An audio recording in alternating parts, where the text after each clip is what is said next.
দেনার দায়ে জর্জরিত, পাওনাদারদের পাওনা মেটাতে পারি না, তাদের কাছে লজ্জা এবং অপমানের ভয়ে আমি জঙ্গলে চলে এসেছি মনের এই অশান্তি দূরীভূত করার জন্য।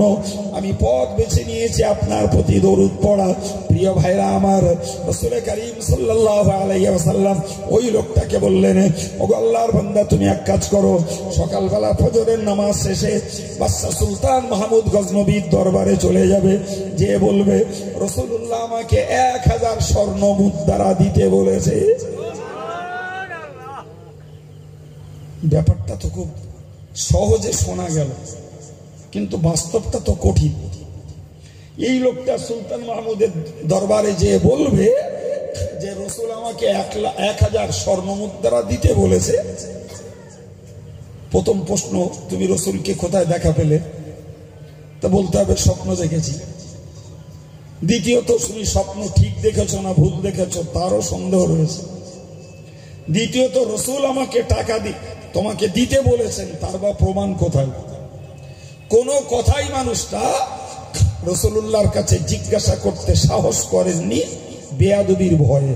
সুবহানাল্লাহ। সকাল হয়েছে, ফজরের নামাজ পড়েছেন, নামাজ পড়ে তার মাথায় ওই চিন্তাগুলো ঢুকেছে, আমি যখনই যে বলবো সব কিছুর ঊর্ধ্বে তো বাদশা আমাকে জিজ্ঞাসা করবেন রাসূল বলেছেন, তার প্রমাণ কি? আমি তো প্রমাণ কিছুই দিতে পারবো না, শুধু আমি বলবো আমি স্বপ্ন দেখেছি। এটা তো বিশ্বাসের জিনিস নয়, বলেন না?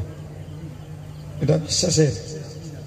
হ্যাঁ, এমনিতেই সাধারণভাবে যারা নবীর জিয়ারত লাভ করে, এটা এমন একটা নিয়ামত যে মানুষকে বলে বেড়ায় না। এই নিয়ামত 100% আল্লাহ পাকের দান। আর আল্লাহর দানের ব্যাপারে কেউ যদি গর্বিত হয় তো আল্লাহ পাক তার দানকে তার কাছ থেকে কেড়ে নেয়। তেমনি এই নিয়ামত মানুষ সহসা কারোর কাছে প্রকাশ করতে চায় না। জি, আবার তাতে যদি পার্থিব কোনো স্বার্থে কেউ যদি প্রকাশ করে, তাহলে ও নিয়ামতের দরজা বন্ধ হয় স্বাভাবিক। মানুষটা 7-5 ভেবে চিনতে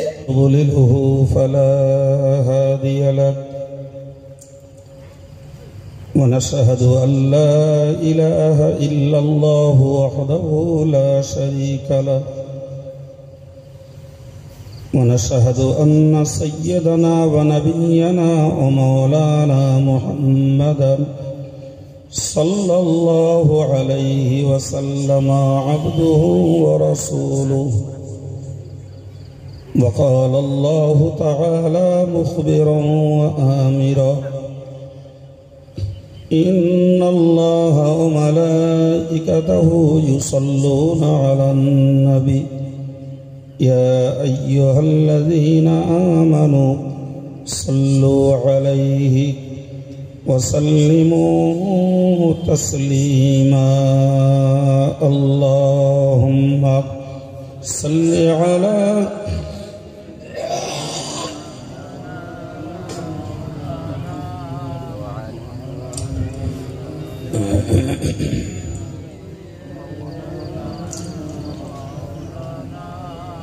दीन मिला, ईमान मिला, पढ़ने के लिए कुरान मिला, जो कुछ देने का था सब कुछ दिलवा दिया कमली वाली ने। बोलो ला इलाहा इल्लल्लाह, ला इलाहा इल्लल्लाह, ला इलाहा इल्लल्लाह मुहम्मदुर रसूलुल्लाह। अल्लाहुम्मा सल्लि अला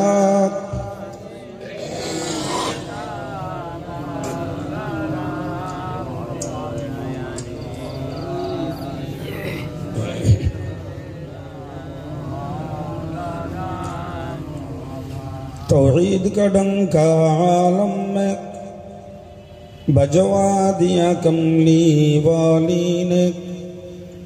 पी पी के पियाले कौसर के लौटेंगे मसाजी भर भर के। इन्ना أعطيناك الكوثر फरमा दिया कमली वाले को बोलूं ला इलाहा इल्लल्लाह ला इलाहा इल्लल्लाह ला इलाहा इल्लल्लाह मुहम्मदुर रसूलुल्लाह अल्लाहुम्मा सल्लि अला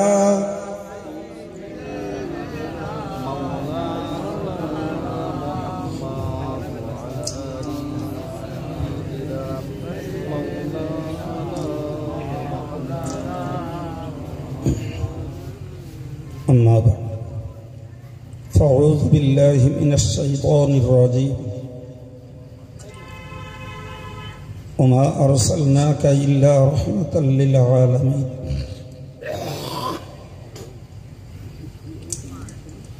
वक़ाल अन्नबिय्यु सल्लल्लाहु अलैहि वसल्लम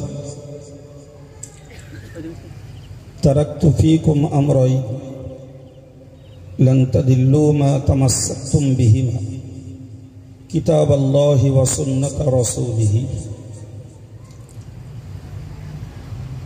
सम्मानित सभा संचालक स्नेहभाजन हाफिज साहेब, आमंत्रित दिगार उलामाए किराम, ज्ञान पिपासु नबी प्रेमी दीनदार ईमानदार श्रोता मंडल, समस्त प्रशंसा आल्लाहर करे सकाले एक बार बोली आलহামদুলিল্লাহ। महानबी सल्लल्लाहु अलैहि वसल्लमेर प्रति जानाई अंतरेर अंतस्थल थेके दरूद ओ सालाम। आरो एक बार बोली सल्लल्लाहु अलैहि वसल्लम। सम्मानित भाइरा, आजकेर जिक्रे रसूलेर उद्देश्ये रसूल पाकेर शाने स्मरणे रसूल केंद्रिक आलोचनार उद्देश्ये आयोजित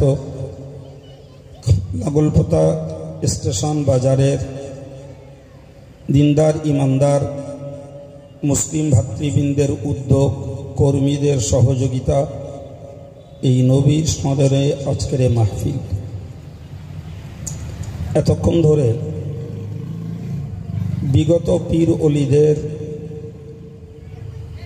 মহান কৃতিত্বের ওপরে কিছু কথা আপনারা বিদায়ী মৌলানা ভাইয়ের কাছ থেকে শুনছিলেন।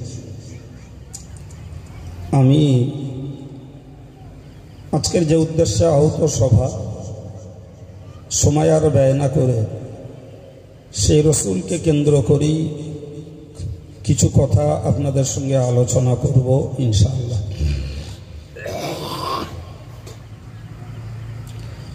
যারা বসেছেন নীরবতা এবং আদব বজায় রেখেই বসেছেন আলহামদুলিল্লাহ।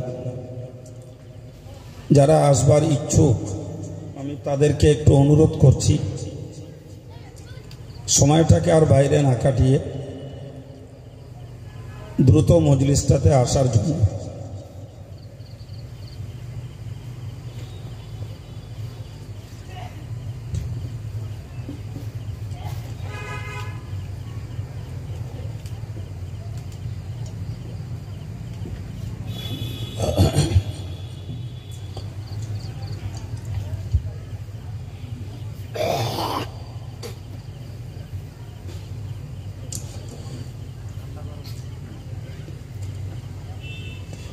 কোরআন শরীফ থেকে রসুলের গুণাবলী সম্বলিত একটি মৌলিক আয়াত আপনাদের কাছে পরিবেশন করেছি। আয়াতটিকে সামনে রেখেই আমি আমার আলোচনা শুরু করছি। রসুলের গুণাবলী আমরা আমাদের জীবনে একাধিকবার একাধিক মুখ থেকে শুনে আছি। তারই ভিত্তিতে আমাদের একটা মন তৈরি হয়েছে। সেই মনটাকেই আমরা দিনের ইবাদত আমলের পিছনে কাজে লাগিয়েছি। আলহামদুলিল্লাহ, আমাদের যতটুকু ধর্মীয় মন মানসিকতা, যতটুকু আমাদের ইসলাম প্রীতি, কোরআনের ভক্তি, রসুলের মহব্বত, একদিন একদিন করে শুনতে শুনতে আমাদের মন তৈরি হয়েছে, সেটাকেই আমরা আল্লাহ এবং রসুলের প্রেমে কাজে লাগাতে চেষ্টা করছি। আল্লাহ কায়েম রাখেন, বলুন আমিন। তো আরও শুনব, ভোলা কথা স্মরণ হবে, না জানা কথা জানা যাবে। মূল লক্ষ্য রাখতে হবে আমরা এর ভিতর দিয়ে আল্লাহ এবং রসুলের প্রতি আমাদের আন্তরিকতা বাড়াবো ইনশাল্লাহ। বলে যারা মেনে চলছি তারা এটাকে দৃঢ়তার সঙ্গে ধারণ করে রাখব। যারা মেনে চলতে আজও পারিনি তারা নিজেদের জীবনটাকে শুধরে নিয়ে আল্লাহ এবং তার রসুলের আনুগত্য স্বীকারের ভিতর দিয়ে আমাদের জীবনটাকে গড়ব। তবেই এই ব্যয়বহুল পরিবেশটা কর্তৃপক্ষ, বক্তা, শ্রোতা আমাদের সকলের জন্য কল্যাণকর হবে ইনশাআল্লাহ। সম্মানিত ভাইরা, রসুলের গুণের শেষ নাই, বরং বলতে পারা যায় আমরা রসুলুল্লাহর যতটা গুণাবলী বর্ণনা করি, যে বিষয়ই হোক না কেন সেটা সংক্ষিপ্ত। রসুল তার অনেক ঊর্ধ্বে এবং অনেক বিস্তর গুণের অধিকারী তিনি। সুবহানাল্লাহ বলেন। একজন লেখক যতটা লেখেন, একজন বক্তা যতটুকু বলেন, আমাদের বলা আর লেখকের লেখনী আর একজন গবেষকের গবেষণার তুলনায় রসুলুল্লাহর প্রকৃত গুণাবলী আরও অনেক বেশি।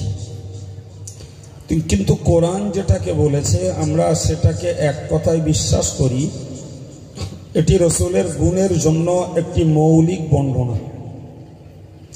যেমন মহান আল্লাহ কোরআনে রসুলুল্লাহকে রহমাতুল্লিল আলামিন বলে আখ্যায়িত করেছেন। সুবহানাল্লাহ বলে।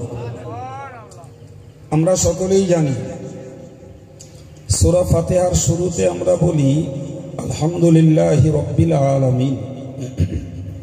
সমস্ত প্রশংসা ওই আল্লাহ যিনি সমস্ত জগৎ সমূহের রব, যিনি জগৎগুলোর প্রতিপালক। তো রব্বুল আলামিন একটা শব্দ আর রহমাতুল্লিল আলামিন আর একটা শব্দ। আলামিন শব্দটা দুটি আয়াত পাকেই একই, তবে একটি জায়গায় তার আগে বর্ণিত হয়েছে রব শব্দ, আরেকটি জায়গায় বর্ণিত হয়েছে রহমত শব্দ। এ থেকে আমাদের একটা জ্ঞান নিতে হবে, সেটা হলো এটাই, যাদের স্রষ্টা আল্লাহ তাদের জন্য রহমত রসুলুল্লাহ। সুবহানাল্লাহ। আমার এই বাক্যটাকে মুখস্থ করুন, যাদের স্রষ্টা আল্লাহ তাদের জন্য রহমত রসুলুল্লাহ। আর আমরা এটুকু জানি জড় জীব সব কিছুরই স্রষ্টা আল্লাহ, সবেরই স্রষ্টা আল্লাহ। তো এই প্রসঙ্গে আমাদের মনে রাখা দরকার, যারা অনুগ্রহের চাহিদা রাখে, দয়া পাওয়ার যারা প্রত্যাশী, সহানুভূতির আকাঙ্ক্ষী যারা, এদের সকলের জন্য ওই রসুল হলেন রহমত। সুবহানাল্লাহ। আমি এর পরের ব্যাখ্যা দিতে যে আপনাদেরকে বোঝাই ভাই, যে আলামিন শব্দটা এটি বহু বচন, অনেকগুলো আলাম। আলাম বলতে এক কথায় মানে করলে দাঁড়ায় জগৎ। তো আমরা ছোট করে বোঝার জন্য এটুকু মুখস্থ করি যে একটা জগৎ হলো আলামে আরওয়াহ, আরেকটি জগৎ হলো আলামে দুনিয়া, আরেকটি হলো আলামে বারজাখ, আরেকটি হলো আলামে আখিরাত। এই চারটে জগতের জন্য আল্লাহ হলেন রব, সুবহানাল্লাহ বলেন। আর যথারীতি এই চার জগতের জন্য আমার রসুল হলেন রহমত। তো আলামে আরওয়াহ মানে আত্মার জগৎ, আলামে দুনিয়া মানে পার্থিব জগৎ, আলামে বারজাখ মানে মধ্য জগৎ, বা যেটাকে আমাদের বোঝার জন্য বলা যায় কবর জগৎ। আরেকটি হলো আলামে আখিরাত, যেটি হলো পরজগৎ। আর আমরা এই চারটে জগতের উপরে যেমন বিশ্বাসী, তেমন চার জগতের সঙ্গেই আমাদের সম্পর্ক গড়েছে এবং গড়বে। কথা কতটা বুঝছেন আমি জানি না, তবে আমার এই বক্তব্যের ভিত্তিটুকু বুঝুন, এর উপরে দাঁড়িয়েই কথা শুনবেন। রসুলের প্রতি আমাদের প্রীতি ভালোবাসা, তার প্রতি আমাদের আনুগত্যের আস্থা বাড়বে ইনশাআল্লাহ। আমি আপনাকে প্রথম বলেছি, একটি হলো আলামে আরওয়াহ, আত্মার জগৎ। আজকের আমরা রয়েছি পার্থিব জগতে, কিন্তু এখানে আসবার আগে আমরা সবাই ছিলাম আত্মার জগতে, সুবহানাল্লাহ বলেন। এই আত্মার জগতে আমরা সকলেই ছিলাম। আবার যারা পৃথিবী থেকে বিদায় নিয়েছেন তারাও আত্মার জগৎ থেকে এসেছিলেন, আবার তারা বিদায়ও নিয়েছেন। আমরাও বিদায় নেব। এই মুহূর্তে যারা পৃথিবীতে নেই তারাও যে কোনো সময়ে আল্লাহ পাকের হুকুমে আত্মার জগৎ থেকে পার্থিব জগতে আসতে পারে। ঠিক না বলুন? আমার কথা বুঝতে পারছেন? সম্মানিত ভাই, তো গোড়া থেকে দুটো একটা কথা বুঝি। রসুলকে যদি বলা হয় যে তিনি আত্মার জগতের জন্য রহমত,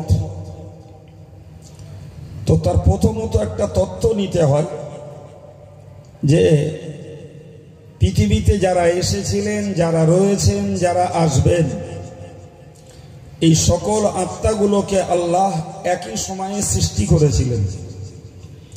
তাতে আস্তিকদের আত্মাও ছিল, নাস্তিকদের আত্মাও ছিল, আল্লাহ ওয়ালাদের আত্মাও ছিল, আল্লাহ ভোলাদের আত্মাও তাতে ছিল, মুসলিমদের আত্মাও ছিল, গোটা বিশ্ব জুড়ে যত অমুসলিম রয়েছে এদের আত্মাও ছিল।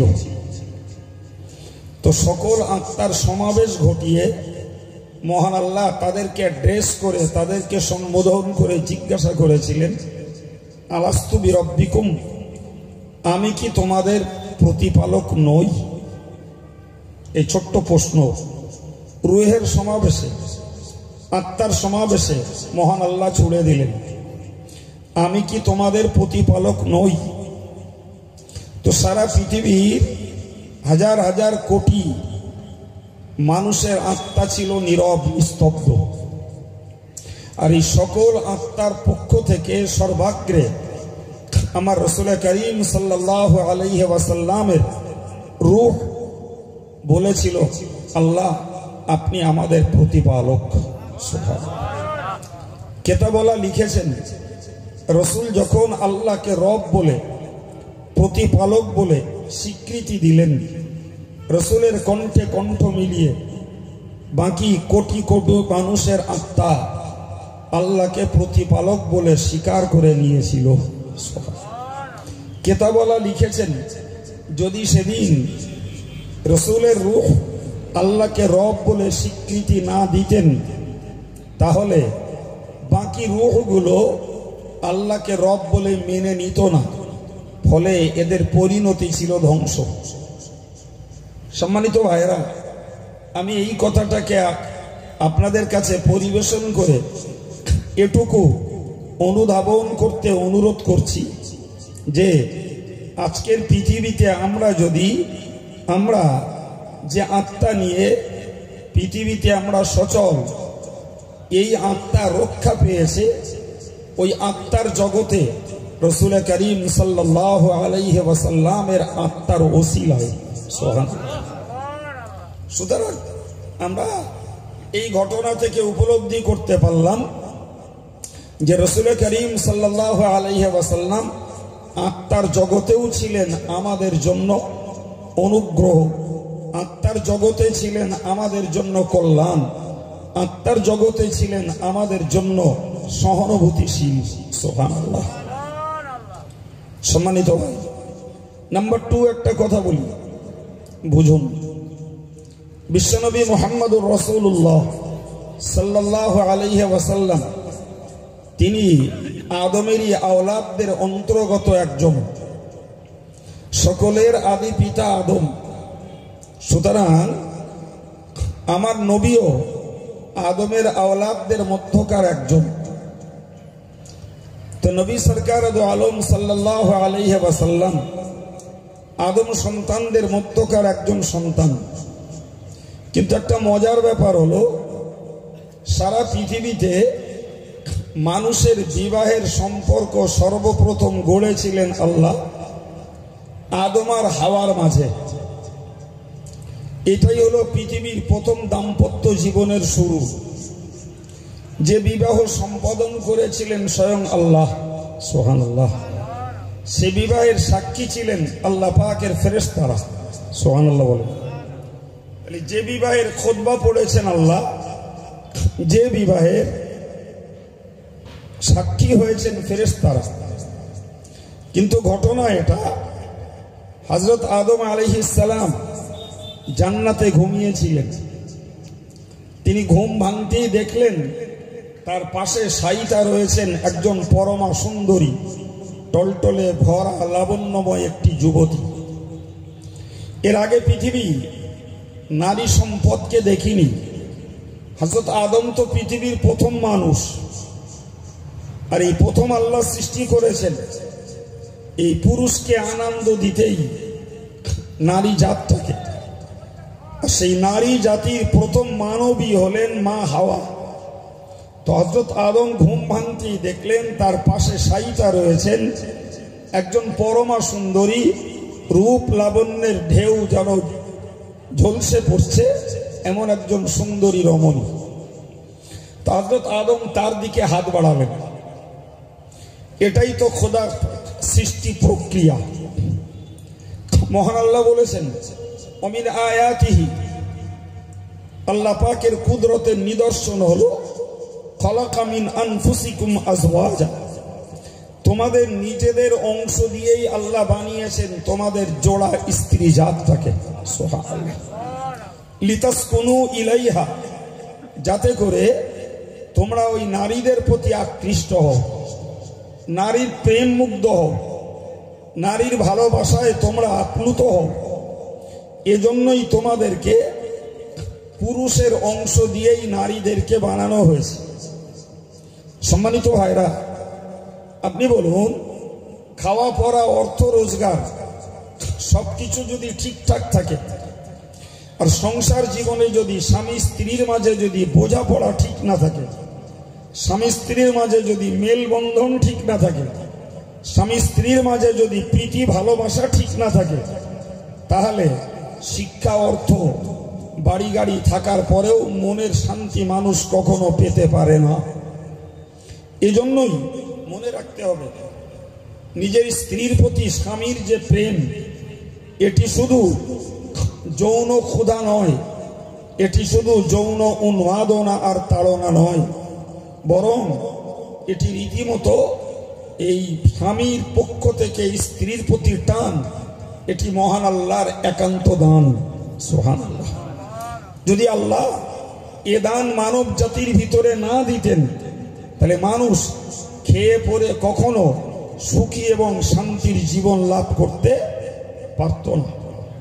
মহান আল্লাহ বললেন, ওয়াজআলা বাইনাহুম মাওয়াদ্দাতাম ওয়া রাহমা, আল্লাহ তোমাদের মাঝে প্রীতি এবং দয়া দুটোকেই সৃষ্টি করেছেন, যাতে তোমরা খেয়ে না খেয়ে অভাবেতে নিজেদের মাঝে শান্তির সঙ্গে জীবন যাপন করতে পারো। তারই জন্য আল্লাহ স্বামী এবং স্ত্রীর মাঝে একটি প্রেমের বন্ধন তৈরি করে দিয়েছেন। সুবহানাল্লাহ।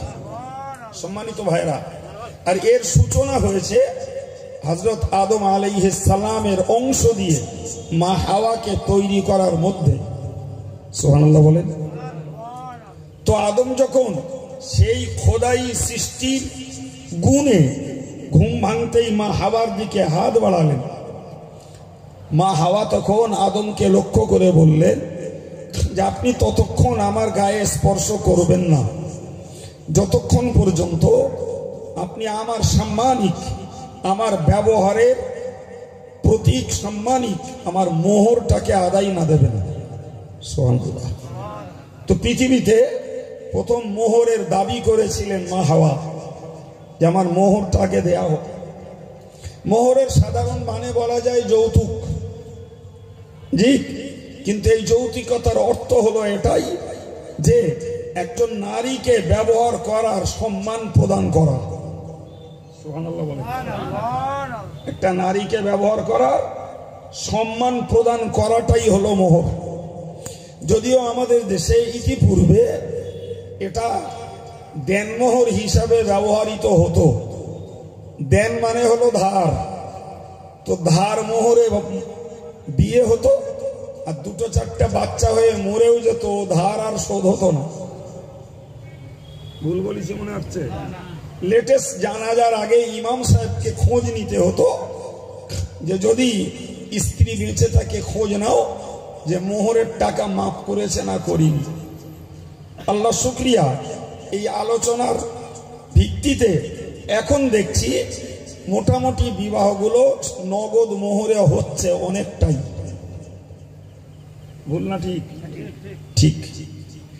সম্মানিত ভাইরা আমার, মনে রাখুন হযরত মা হাওয়া যখন মোহর চাইলেন আদম আলাইহিস সালাম তখন যেন বিব্রত হলেন। বাস করি তো আল্লাহর জান্নাতে, এখানে তো মালিকানা সত্য আমার কিছুই নেই, আমি মোহর কি দিয়ে শোধ করব? সমাধান না করতে পেরে হযরত আদম আলাইহিস সালাম আল্লাহ পাকের কাছে আপিল করলেন, আল্লাহ আপনি তো সবই জানেন, হাওয়া আমার কাছে মোহর চাইছে, আমি কি দিয়ে তার মোহর পরিশোধ করব? ওই সময়তে আমার আল্লাহ হযরত আদমকে বলেছিলেন, ও আদম তুমি একটা কাজ করো, আমার আখিরি জামানার পয়গম্বর সাইয়্যিদুল মুরসালিন রাহমাতুল লিল আলামিন নবী মুহাম্মদুর রাসূলুল্লাহ সাল্লাল্লাহু আলাইহি ওয়াসাল্লামের উপরে তুমি 20 বার দরুদ শরীফ পড়ে দাও। তোমার দরুদটা কি আমি হাওয়ার জন্য মোহর নির্ধারণ করে দিলাম। আল্লাহু আকবার। বলতে পারা যায় গোটা বিশ্ব মানব জাতির আদি পিতা এবং মাতা বিবাহের ব্যবহারিক জীবন শুরু হয়েছিল আমাদের নবীর প্রতি দরুদ পড়িয়ে। সুবহানাল্লাহ বলে। হযরত আল্লামা ইবনুল জাওজি এই কথাকে সুনিশ্চিত করেছেন তার সিলাতুল আহজান নামক কিতাবে। সুবহানাল্লাহ। একটু ভাবতে হবে যে সঙ্গে যেমন সুবহানাল্লাহ বলে সওয়াব নেব, আল্লাহ পাকের পবিত্রতা বর্ণনা করে আমরা লাভবান হব, সঙ্গে আমাদের এই জ্ঞানটা নিতে হবে আজকে নবীর স্মরণে আয়োজিত এই সভা। সুতরাং এর থেকে আমাদের কিছু উল্লেখযোগ্য শিক্ষা নেওয়া লাগবে। সেই শিক্ষাটুকু আমরা যদি কাজে লাগাই তবেই তো হব আমরা লাভবান।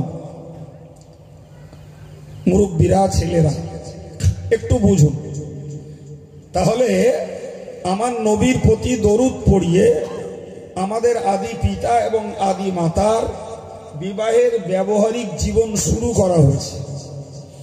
অথচ আমরা এক সেকেন্ড চিন্তা করলেই বুঝবো যে আমার নবী তখনও ধরা পৃষ্ঠে আসেননি, বরং যে আদমের আওলাদ হিসাবে তিনি এসেছেন সে আদমের আওলাদের সূত্রপাতও তখনও হয়নি।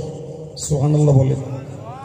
তাহলে ভবিষ্যৎ সন্তান, ভাবী সন্তান যিনি হবেন তার প্রতি দরুদ পড়িয়ে বাপ ও মায়ের বিবাহের ব্যবহারিক জীবন শুরু হচ্ছে।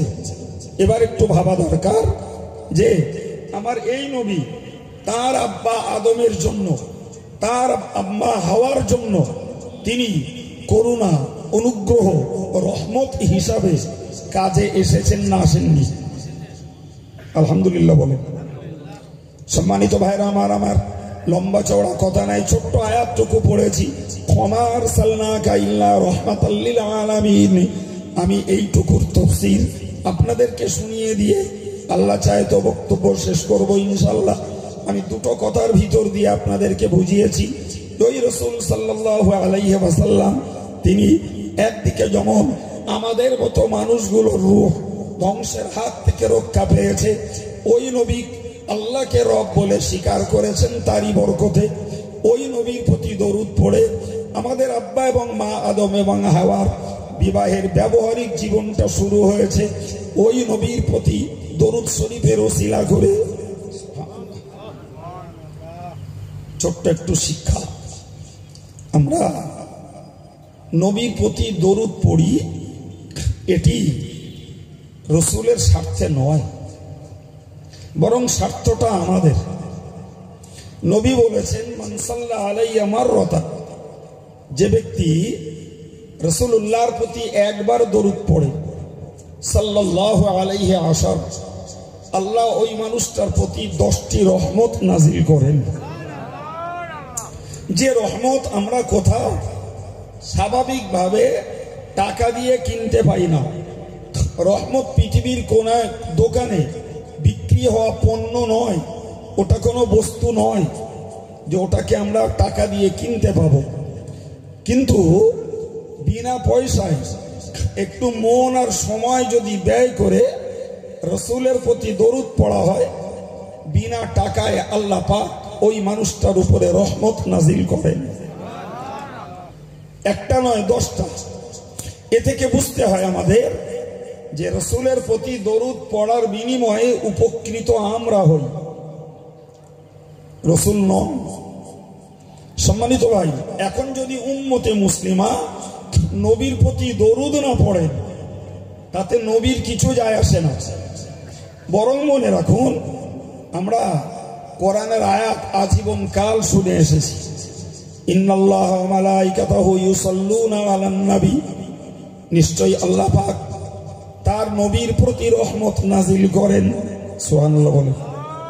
এবং আল্লাহ পাকের ফেরেশতারা ওই নবীর জন্য আল্লাহ পাকের কাছে দোয়া কামনা করেন। সুবহানাল্লাহ।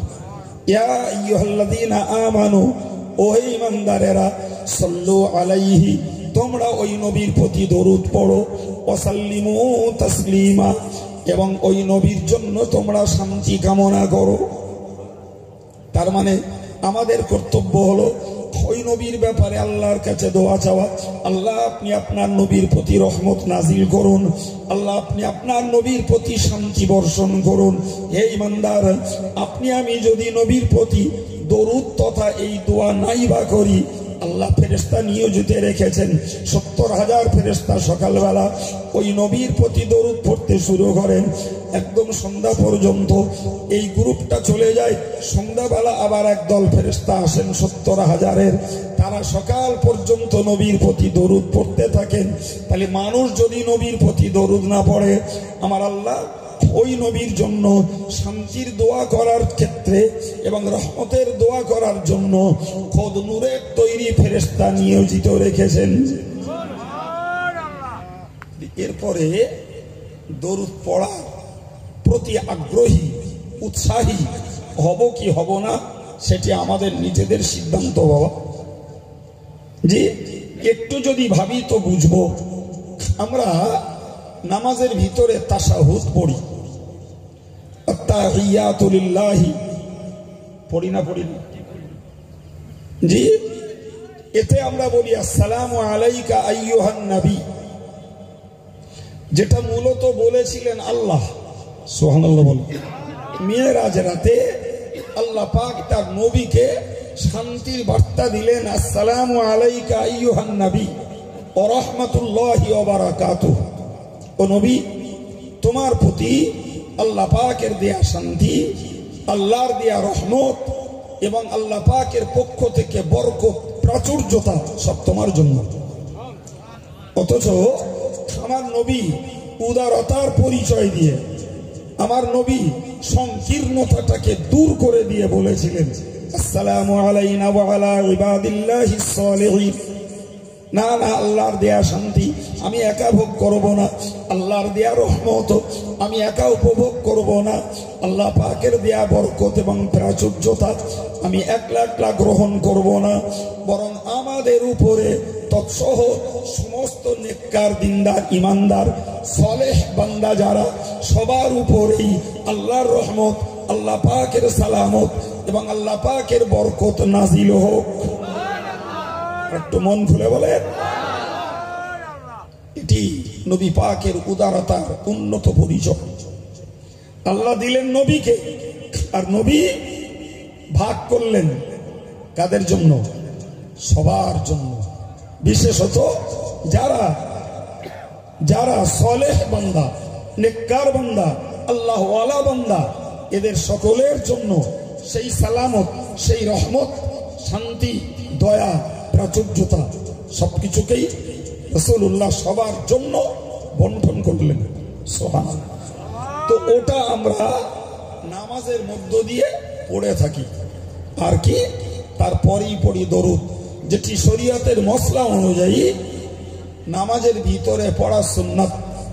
আল্লাহুম্মা সাল্লি আলা মুহাম্মাদিন ওয়া আলা আলি মুহাম্মাদ কামা সাল্লাইতা আলা ইব্রাহিম ওয়া আলা আলি ইব্রাহিম। নামাজি ভাইরা, ছেলেরা, মুরব্বীরা যারা জানেন তারা পড়ে থাকেন। আমার বক্তব্য এই জায়গাটাতে যে এটি তো নামাজের জন্য পড়া, শরীয়তের হুকুম তথা আল্লাহ পাকের দেয়া বিধানে বিধিবদ্ধ হয়েছে, তাই পড়ি। কিন্তু একটু নিজেরা সমীক্ষা করি যে এছাড়া আমরা নিজেরা আল্লাহর রহমত পাওয়ার জন্য ওই নবীর প্রতি দরুদ পড়ি নামাজের বাইরে কে কতটা। ওটাই আজকের আমার এই মুহূর্তের শিক্ষা। আবার বলছি, নামাজে যেটি পড়ি সেটি তো আল্লাহ বরাদ্দ করেছেন, তাও বা কে জানেন কে জানে না আল্লাহ ভালো জানে। তো আমার ধারণা অনেক নামাজিরাও এটাকে জানে না, আবার অনেকে যদিও জানে তো শুদ্ধ করেও পড়তে পারে না। রাগ করবেন না, আমাদের এইগুলোকে একটু কাটিয়ে উঠতে হবে, এই ভুলগুলোকে একটু কাটিয়ে উঠতে হবে, এগুলোকে আমাদের পেরিয়ে চলতে হবে। তাহলে তো দিনের পর দিন ওয়াজ শুনে আমাদের জীবনে কিছু উন্নতি হয়েছে বলে মনে করা যাবে। না হলে এক এক বক্তার এক এক রকমের ধাঁচ ধরন, যিনি আসবেন তিনি তার রুচি মতো গাইবেন, কেউ সুর দিয়ে, কেউ স্বর দিয়ে, কেউ বা ঘটনা, জি যার যেমন অভ্যাস তিনি বলবেন। টাইম পাস হবে, তাঁরাও চলে যাবেন, আমরাও চলে যাব নাকি? বক্তারা থাকবে আর আমরা রাত্রি কেন শোব নাকি? হ্যাঁ, এই জ্বলন্ত শিক্ষাটুকু নিতে হবে। জি, যে নবীর প্রতি দরুদ পড়িয়ে আদম আর হাওয়া বিবাহের ব্যবহারিক জীবনের যাত্রা শুরু হয়েছে, অথচ সে নবী তখনও পৃথিবীতে আসেননি। ওই নবীর প্রতি দরুদ সালাম পড়তে খোদ আল্লাহ কোরআন শরীফে নির্দেশ সূচক শব্দ লাগিয়েছেন, সাল্লু, এটা নির্দেশ সূচক শব্দ, ওয়াসাল্লিমু, এটাও নির্দেশ সূচক শব্দ। হে উম্মতে মুসলিমা, তোমরা ওই নবীর প্রতি শান্তির এবং রহমতের দোয়া চাও। সেই দোয়া চাওয়ার একেবারেই ছোট্ট বাক্যটা ওলামারা বর্ণনা করেছেন, সাল্লাল্লাহু আলাইহি ওয়াসাল্লাম। একটু সুবহানাল্লাহ বলেন। বিশ্বাস করুন, ওইটুকু আমাদের বলা সবার অভ্যাস নেই। এমনকি আমি বহু জায়গায় দেখেছি, মজলিসে যদি কোনো মওলানা শ্রোতাদেরকে দরুদ শরীফ পড়তে বলেন, তাতেও অনেকের কৃপণতা দেখা যায়। ঠিক না ভুল? কেউ পড়ে, কেউ পড়তে চায় না। জি, তো এই যদি বুঝতো এই দরুদ পড়াতে লাভটা আমার, তাহলে কখন মওলানা বলবে এটা পরের কথা, সে তো নিজের টানেও দৈনন্দিন কিছু কিছু দরুদ শরীফ পড়তে পারত। সম্মানিত ভাইরা আমার, ফতোয়ায়ে কাজীখানে উল্লিখিত রয়েছে, ইযা কিলা ফিল মাজলিসি সাল্লু আলাইহি ফাইন্নাহু ইউসাবু আলা যালিক।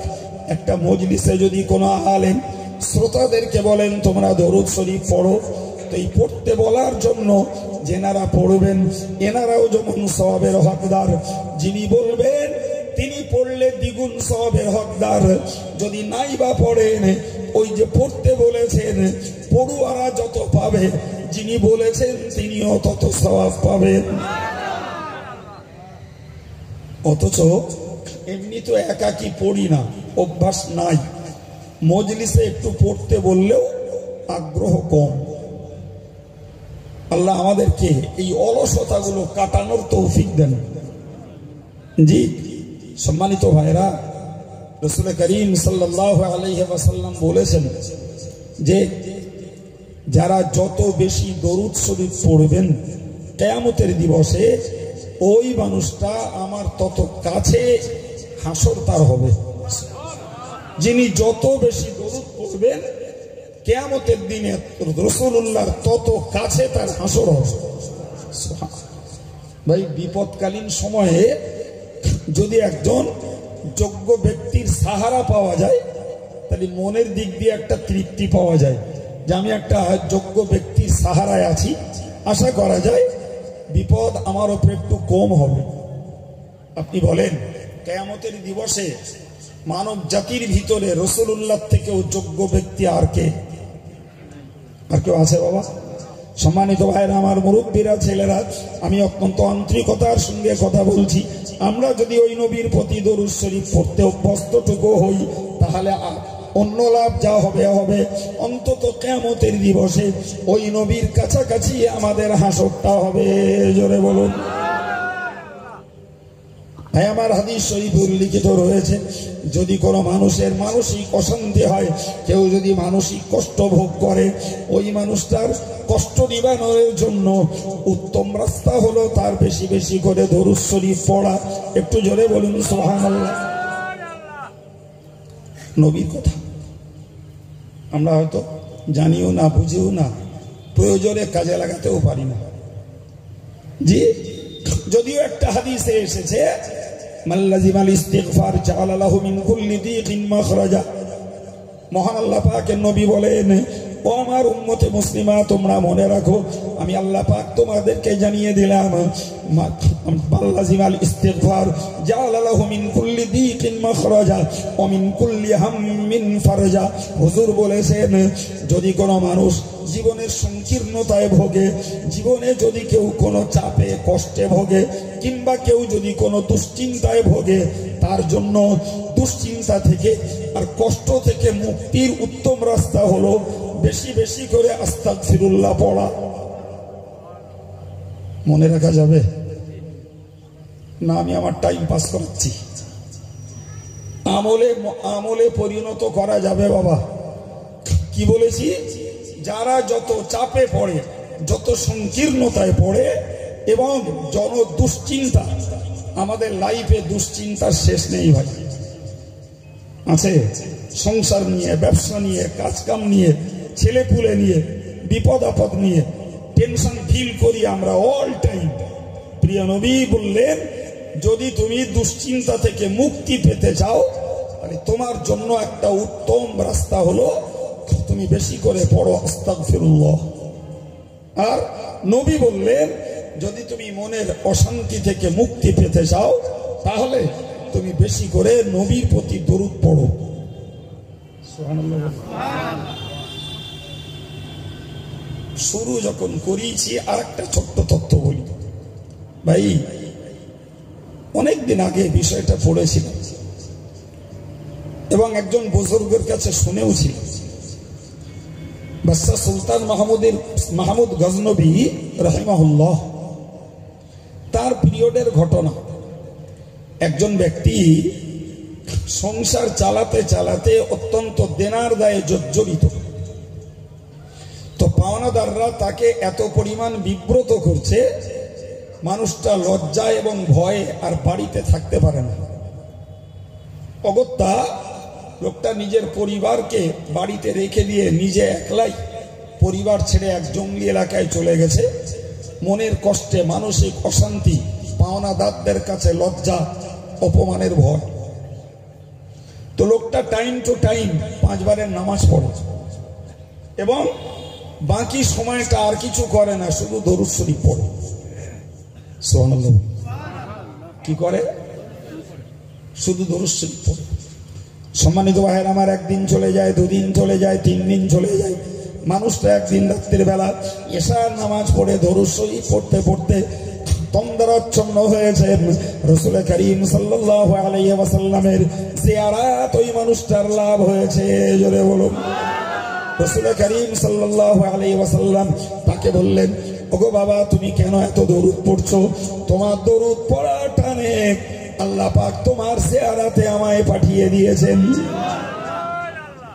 লোকটি বলেই ফেললেন, ইয়া রাসূলুল্লাহ, ইয়া হাবিবাল্লাহ, হুজুর, আমি অত্যন্ত মানসিক কষ্ট ভোগ করছি, দেনার দায়ে জর্জরিত, পাওনাদারদের পাওনা মেটাতে পারি না, তাদের কাছে লজ্জা এবং অপমানের ভয়ে আমি জঙ্গলে চলে এসেছি। মনের এই অশান্তি দূরীভূত করার জন্য আমি পথ বেছে নিয়েছি আপনার প্রতি দরুদ পড়া। প্রিয় ভাইরা আমার, রাসূল করিম সাল্লাল্লাহু আলাইহি ওয়াসাল্লাম ওই লোকটাকে বললেন, ওগো আল্লাহর বান্দা, তুমি এক কাজ করো, সকালবেলা ফজরের নামাজ শেষে বাদশা সুলতান মাহমুদ গজনবীর দরবারে চলে যাবে, যে বলবে রাসূলুল্লাহ আমাকে 1000 স্বর্ণ মুদ্রা দিতে বলেছে। ব্যাপারটা তো খুব সহজে শোনা গেল, কিন্তু বাস্তবটা তো কঠিন।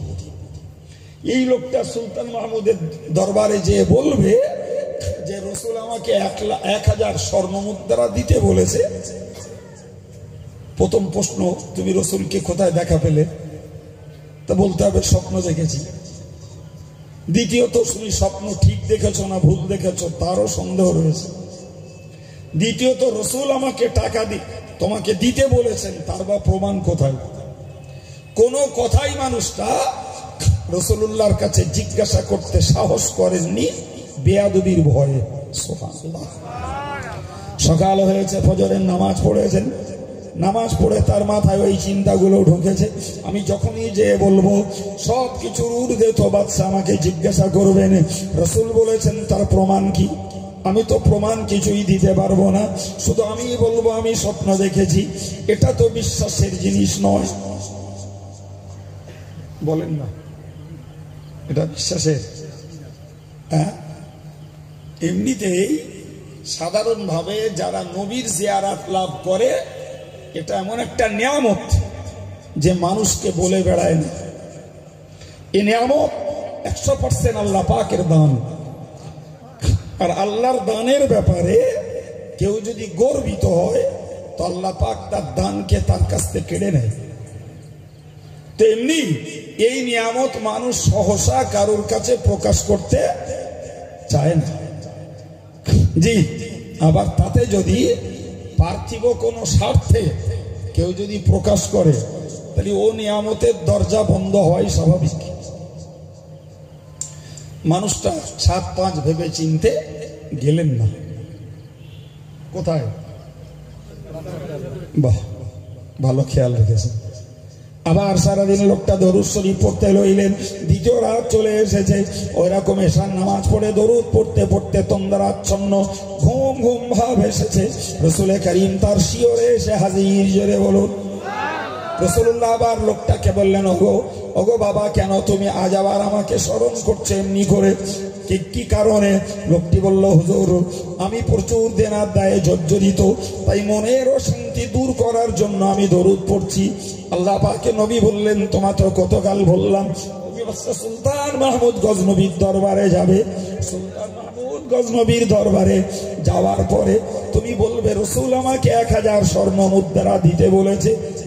ভাইরা আমার, লোকটা আবার নীরবে নিস্তব্ধে আদবের সঙ্গে রাসূলুল্লাহর কথাটিকে মেনে নিলেন। কিন্তু সারাতের শেষে আবার ফজরের নামাজ পড়ে একই চিন্তা তার মাথায় খেলে গেল, আমার কাছে কোনো ডকুমেন্টস নেই, আমি কেমনে রাসূল বাদশার কাছে যে রাসূল দিয়ে 1000 স্বর্ণ মুদ্রা দিতে বলেছেন দাবি করব? আবার তো ফেঁসে যাবে। মানুষটা গেলেন, গোটা দিন দরুদ শরীফ পড়তে পড়তে আবার রাত এসেছে, এশার নামাজ পড়ে দরুদ পড়তে পড়তে মানুষটা ঘুমিয়ে গেছেন। ওই সময়তে রাসূল করিমের সঙ্গে আবার তার জিয়ারত নসিব হয়েছে। কি সৌভাগ্য! রাসূল আজকে যেন একটু বিরক্তির সঙ্গে বললেন যে, কেন বাবা তুমি আজ আবার আমার নামে এত দরুদ পড়ছো, ব্যাপারটা কি? লোকটি সেই দুদিনের দাবি আজকে আবার করলো। রাসূল পাক সাল্লাল্লাহু আলাইহি ওয়াসাল্লাম যখন বললেন, তোমাকে তো দুদিন বলেছি বাদশার দরবারে যাওয়ার জন্য, তুমি কেন যাও নাই? লোকটি তখন আদব বজায় রেখে অত্যন্ত বিনয়ের সঙ্গে বলল, ইয়া রাসূলুল্লাহ, ইয়া হাবিবাল্লাহ, হুজুর আপনি বলেছেন ঠিকই, কিন্তু আমার একটা কথাই বারবার মনে উঠেছে, বাদশা যদি আমায় বলেন যে আমি কি প্রমাণ আমার কি, প্রমাণ দিতে পারবো না, তাই যাইনি। আল্লাহু আকবার। রাসূল করিম সাল্লাল্লাহু আলাইহি ওয়াসাল্লাম ওই লোকটাকে বললেন, যাও কাল সকালে তুমি চলে যাবে, যে বলবে রাসূল আমাকে 1000 সোনার টাকা দিতে বলেছেন, যদি প্রমাণ চায় তো বাদশাকে বলবে যে আপনি দিনে যে হাজার হাজার বার দরুদ শরীফ পড়েন, ওই দরুদকে আল্লাহ পাক কবুল করে নিয়ে নবীর কাছে পৌঁছে দেন, ফলে আল্লাহ আপনার প্রতি খুশি, নবীও আপনার প্রতি খুশি। আশ্চর্য ব্যাপার! এই মানুষটার একটু বুক বল হয়েছে, একটু মনোবল হয়েছে, বাদশার দরবারে বলার মতো একটা কিছু পেয়েছে। উনি ফজরের নামাজ শেষে গুটি গুটি পায়ে বাদশার দরবারে যে হাজির। সংক্ষিপ্ত কথা, বাদশার কাছে যে তিনি সালাম জানিয়ে বললেন যে রাসূল আমাকে পাঠিয়েছেন এবং আমাকে 1000 সোনার টাকা দিতে বলেছে। 3 দিনের ভাবনা যা সেটাই বাস্তবে খাটলো। রাসূল পাঠিয়েছেন মানে রাসূল পাঠিয়েছেন, তার প্রমাণ কি? সভা পরিষদ সকলে হাজির। বাদশা যখন ধমকিয়ে মানুষটাকে জিজ্ঞাসা করলেন, ওই মানুষটি তখন বললেন, ও বাদশা নামদার, আপনি দৈনিক রাসূলুল্লাহর প্রতি যে হাজার হাজার দরুদ শরীফ পড়েন, আপনার পঠিত দরুদ আল্লাহ পাক কবুল করে নিয়ে নবীর মাজার মুকদ্দাসে পৌঁছে দেন, তাতে আল্লাহও খুশি এবং নবীও খুশি। এটাই হলো আমার প্রমাণ, তাছাড়া আর কোনো প্রমাণ আমার কাছে নাই। বললেন, আমি দরুদ পড়ি, পৃথিবীর কেউ তো জানে না, আমার বিবি জানে না, আমার রাজপরিষদ বর্গ কেউ জানে না, আমার দরুদ একমাত্র জানেন আমার আল্লাহ, তাছাড়া আর কেউ জানেন না। ও আল্লাহর বান্দা, ওগো ভিখারি, ওগো দুঃখী, ওগো ঋণী, তুমি যখন এই সুখবর আমাকে দিয়েছ, রাজকোষকে ডেকে বলে দিলেন এই লোকটাকে 2000 সোনার টাকা দিয়ে দাও, 1000 রসুলের নির্দেশ মানার জন্য, আর 1000 আমার দরুদ রসুলের মাজারে পৌঁছে যায়, এই খুশিতে শুকরিয়া স্বরূপ আর 1000। আল্লাহু আকবার। আমি এই কথাটা দিয়ে বোঝাতে চাইছি, তাহলে দরুদ পড়লে শুধু রহমত হয় না, দরুদ পড়লে শুধু সওয়াব হয় না, দরুদ পড়লে দুশ্চিন্তা থেকে বাঁচা যায়, দরুদ পড়লে সংকট দূরভূত হয়ে যায়, দরুদ পড়লে হাসরের মহাময়দানে রাসূলের কাছাকাছি থাকা যাবে, দরুদ পড়লে নেক আমলের সঙ্গে দরুদ পড়লে কবরে রাসূলুল্লাহকে চিনতে পারা যাবে এবং কবর হবে আযাব মুক্ত। সম্মানিত ভাইরা, আমি ওই কথাটা থেকেই এই কথাগুলো আপনাদের কাছে শুধুমাত্র উৎসাহ উদ্দীপনার জন্য বললাম, শুনে থাকবো জীবনে। জি, ইন্না লিল্লাহি মালাইকাতান সাইয়্যিনা ফিল আরদি ইউবাল্লিগুনি আন উম্মতি আসসালাম। হুজুর বলেছেন, আল্লাহ পাকের কিছু ভ্রাম্যমান ফেরেশতা রয়েছে, যে ভ্রাম্যমান ফেরেশতারা যারা পৃথিবী জুড়ে ঘুরে বেড়ায়, তাদের দায়িত্ব হলো দুনিয়ার যে কোনো মুহূর্তে 24 ঘন্টার যে কোনো টাইম সারা পৃথিবীর যে কোনো উম্মতানি নবী পাকের প্রতি দরুদ সালাম জ্ঞাপন করেন।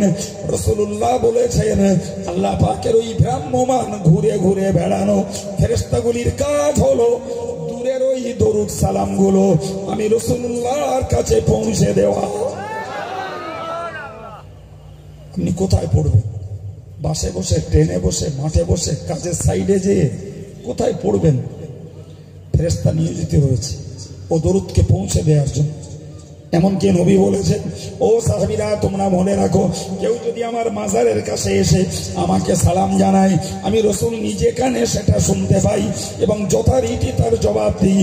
আর কেউ যদি দূর থেকে আমার প্রতি দরুদ সালাম পাঠায়, আমি ওটাকে নিজ কানে শুনতে পাই না, তবে ফেরেশতারা আমার কাছে পৌঁছে দেন। ও আনা আরুদ্দু আলাইহি, আমি তখনও ওই সালাম দেওয়া ব্যক্তির সালামের জবাব দিয়ে থাকি। কপাল তো ভালো, কপাল ভালো। জিক্রে ইলাহির মজলিসে বসলে আল্লাহ পাক ফেরেশতা মহলে ওই বান্দাদের কথা আলোচনা করেন। আর জিক্রে রাসূল করলে পরে ফেরেশতারা রাসূলের মাজারে এ কথা পৌঁছে দেন। তখন আমাদের মতো নিকৃষ্ট পাপিষ্ট নরাধমদের কথা আল্লাহ পাকের আরশ মহল্লায় ফেরেশতা মহলে আর রাসূলুল্লাহর মাজার মুকদ্দাসে মদিনা তৈয়বাতে রাসূলুল্লাহর কাছে আলোচিত হয়। এখন বলুন, এই সহজ কষ্টের অধিক লাভজনক আমলটা আমরা আজ পর্যন্ত কে কতটা করতে পেরেছি? জি, তো আমি একটা তথ্যের ভিত্তিতে এই কথাগুলো বললাম যে নবী আদমকে দরুদ পড়িয়ে তাদের ব্যবহারিক জীবনটাকে সূত্রপাত ঘটানো হয়েছে। আর দরুদ পড়েছেন কার নামে? আমার নবীর নামে। হ্যাঁ গো, তাহলে আমরা না চাইতে সেই নবীর উম্মত হওয়ার সৌভাগ্য অর্জন করতে পেরেছি। তাহলে আমাদের নিজেদের স্বার্থে, নিজেদের কল্যাণে, নিজেদের কাজের বরকতের জন্য, নিজেদের দুশ্চিন্তা থেকে বাঁচার জন্য, নিজের সংকট থেকে মুক্তির জন্য আমরা কি একটু নবীর প্রতি দরুদ পড়তে অভ্যস্ত হতে পারি না? জি, বাকি চিন্তা সিদ্ধান্ত প্রত্যেকের নিজের। চলুন ফিরে আমি আপনাকে শুধু একটা কথা বোঝাচ্ছিলাম এতক্ষণ ধরে, যে আমার নবী আত্মার জগতে ছিলেন আমাদের জন্য। যদি বলেন কি, সবাই মিলে বলেন রহমত।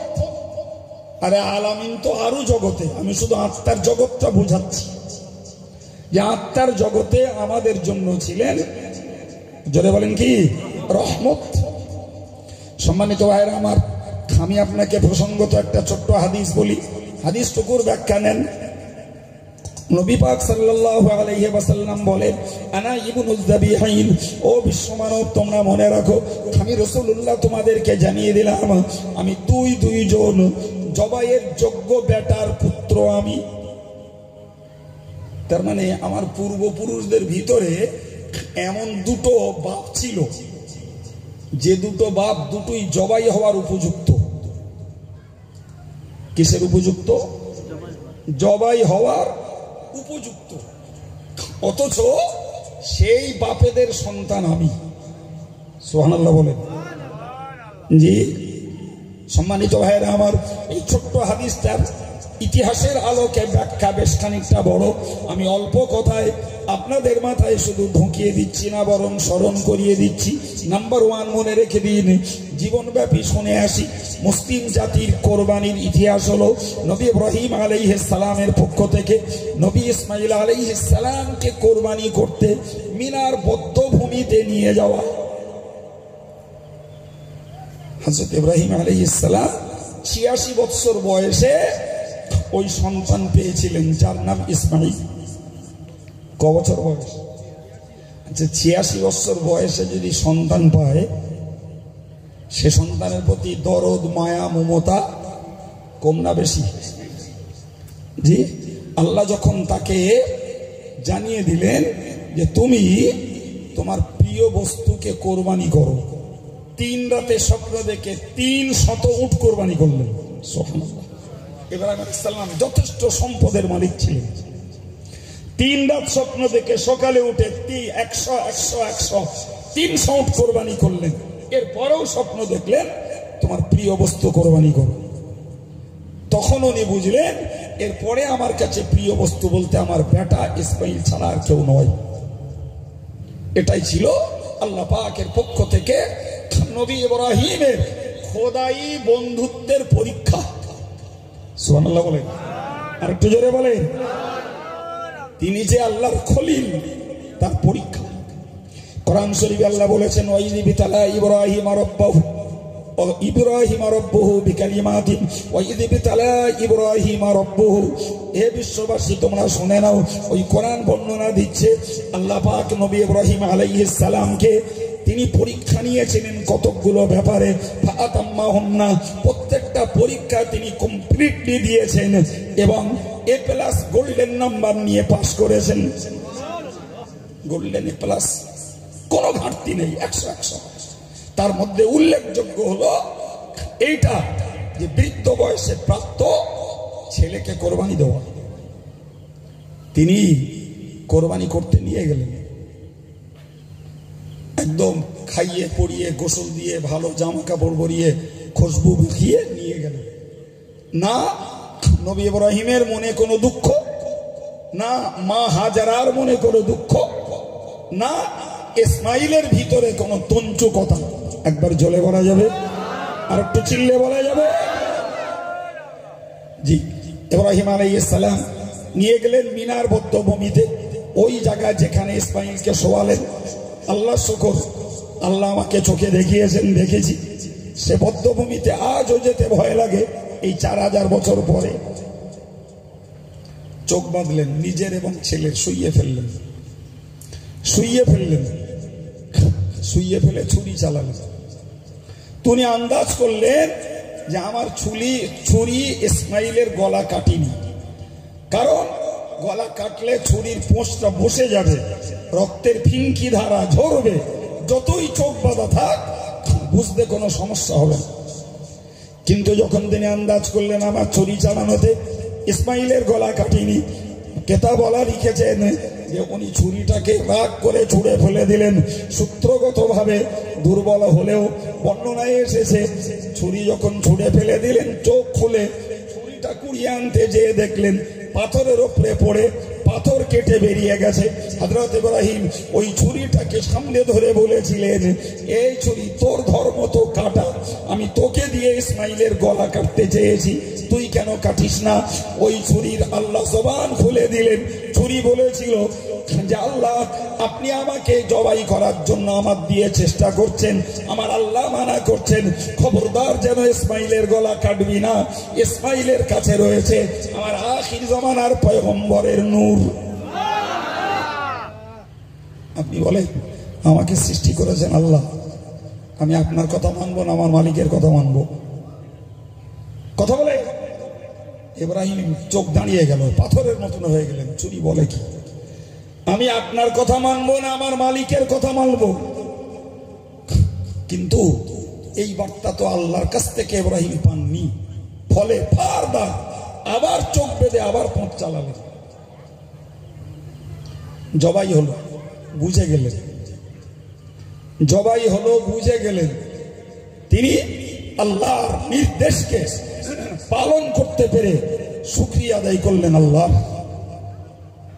চোখ খুললেন, গিয়ে দেখলেন ছেলে অক্ষত পড়ে আছে একটা জবাইকৃত দুম্বা।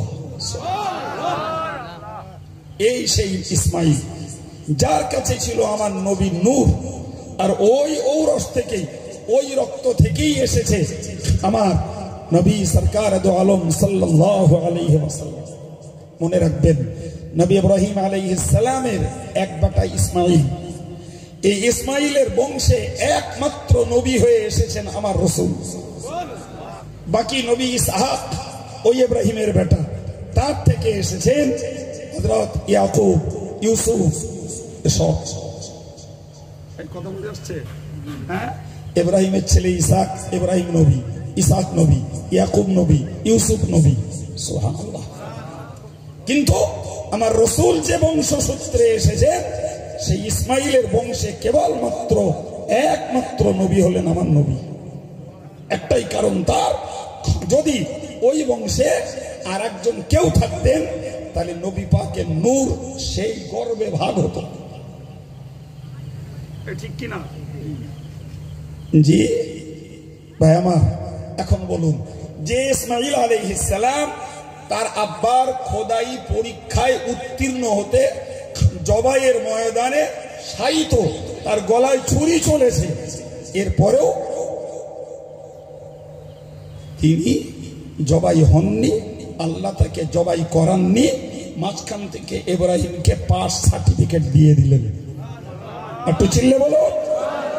এবার একটু ভেবে বলবেন, আমার নবী তো তখন আত্মার জগতে, নবী তখন পৃথিবীতে আসেননি। ওই আত্মার জগতে থাকা অবস্থায় নবীর পূর্ব পিতা হযরত ইসমাঈল আলাইহিস সালাম ওই নবী পাকের অনুগ্রহ পেয়েছেন না পাননি? কথা বোঝাতে পারলাম না? বুঝতে বাকি আছে? আরে ওই নবীর খাতিরে, সহজ বাংলায়, ওই নবীর ওসিলায় নবী ইসমাঈল বেঁচে গেছে না যায়নি? বোঝা গেছে?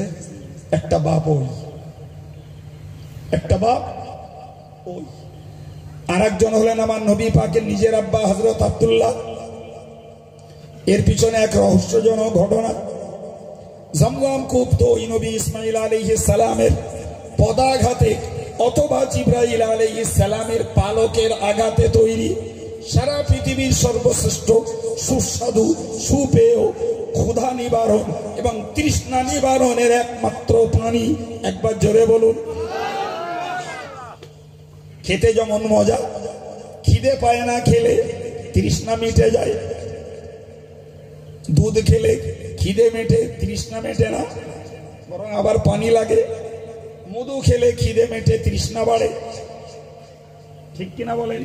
কিন্তু জমজমের পানি খেলে খিদে মেটে, তৃষ্ণা মেটে। সুবহানাল্লাহ বলেন। আল্লাহ পাকের দান। নবী ইসমাঈলের ওসিলায় আরববাসীর জন্য খোদাই উপহার। ভাই, কালের গতিতে শত্রুপক্ষরা মক্কাবাসীদের উপভোগ্য এই জমজম কুয়াটাকে হিংসা করে, শত্রুতা করে, নানা জঞ্জাল আবর্জনা ফেলে ফেলে কুয়াটাকে বন্ধ করে দিল।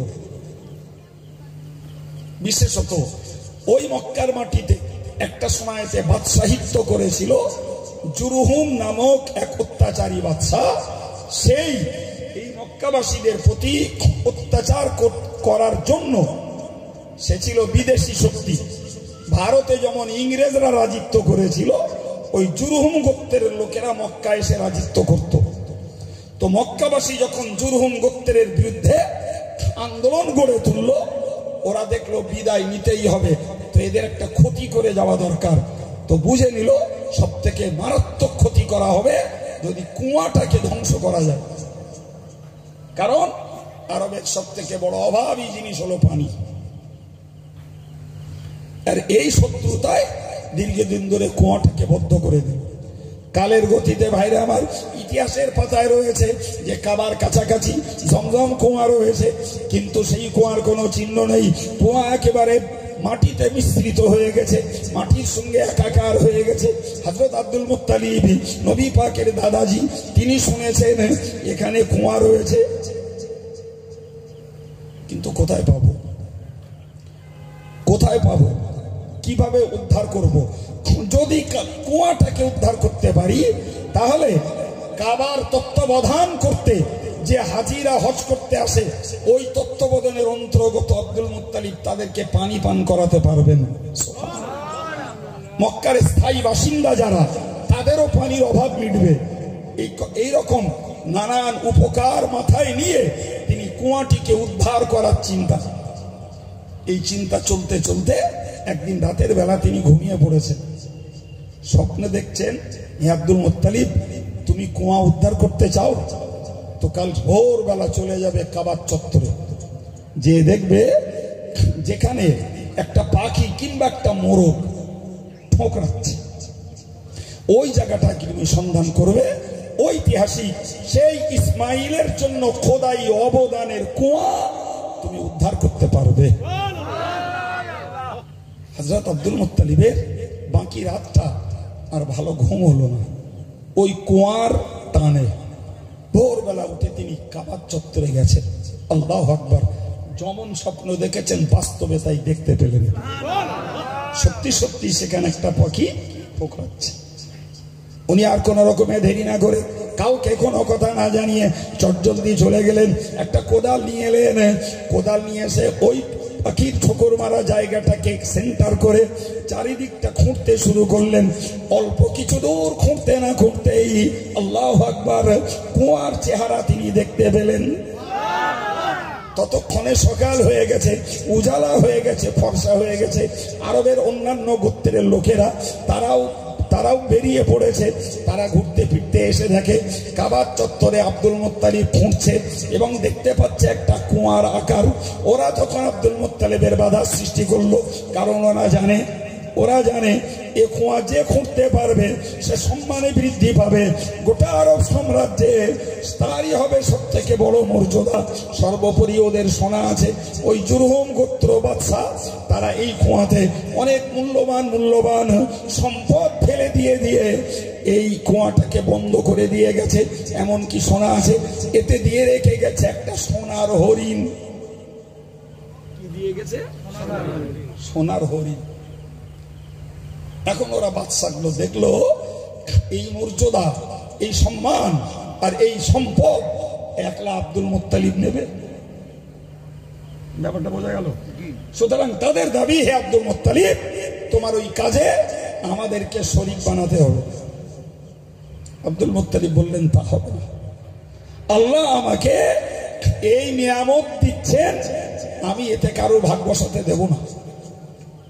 তারা যখন বিষয়টা খুব জেরাবদি করলো, ওই সময়ে উনি দুটো কাজ করলেন। একটা কাজ হলো ওনার বড় বেটা রসুলের বড় চাচা যান হারিসকে একটা তলোয়ার দিলেন। দিয়ে কাবা গেটের সামনে, মানে বাইর গেটের সামনে দাঁড় করিয়ে দিয়ে বললেন, এ ছেলে এখানে দাঁড়াও, আমার এই কাজে যদি কেউ বাধা দেয় তাকে তুমি দ্বিখণ্ড করো, তারপরেরটা আমি দেখব। আর ওই সময় মান্যত করলেন, আল্লাহ তুমি যদি কখনো আমাকে 10টা পুত্র সন্তান দাও তো একটা সন্তানকে আমি তোমার রাস্তায় কোরবানি দেব। একদিকে নিলেন দুনিয়ার মানুষের সাহায্য, বেটাকে তলোয়ার দিয়ে দাঁড় করালেন। আর একদিকে আল্লাহর সঙ্গে তিনি প্রতিশ্রুতি দিলেন, আল্লাহ তুমি যদি আমার এই কুয়া উদ্ধার করতে দাও তাহলে কখনো আমার 10টা পুত্র সন্তান হলে একটাকে আমি আল্লাহর রাহে দান করব, কোরবানি করব। আল্লাহর হুকুম, বিনা বাধায় শত্রুরা কেউ এগোতে সাহস করেনি। আর অপরদিকে খোদার রহমত নেমে এসেছে। আব্দুল মুত্তালিব সেই কুয়া উদ্ধার করে ফেললেন, নিজের সম্মান সম্পদ পেলেন, আরবের লোকের উপকার হলো, পৃথিবীর হাজিদের জমজমের পানি পান করার নসিব খুলে গেল।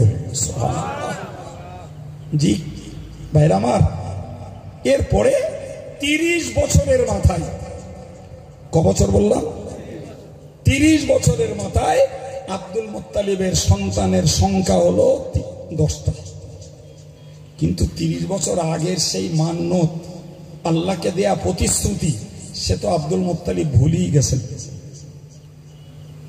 সন্তান 10টা হবে তবে তো একটা দেবে, তাই মনে আছে তো? 10টা সন্তান পুরছে ক বছরের মাথায় বললাম? 30 বছরের মাথায়।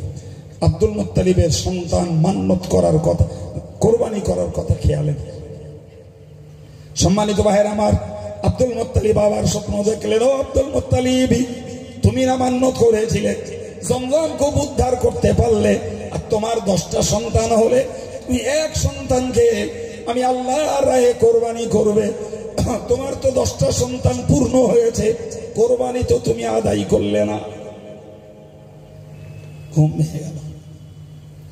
উনি চিন্তা করলেন, যে স্বপ্ন দেখেছি তা তো 100 ভাগ সত্য। সুতরাং তিনি যদিও তখন পৌত্তলিকতায় বিশ্বাসী, কিন্তু যে মান্যত করেছেন আল্লাহকে কন্ট্যাক্ট করে, ও মান্যত তিনি আদায় করতে বদ্ধপরিকর। কিন্তু কাকে করবেন? যুগের জ্যোতিষীর কাছে গেলেন। জ্যোতিষী বললেন লটারি করো। লটারি করে নাম এলো আব্দুল্লাহ। তিনি অত শত না ভেবে আব্দুল্লাহকে যথারীতি সাজিয়ে গুছিয়ে নিয়ে বার হলেন যে আব্দুল্লাহকে কোরবানি দেবেন।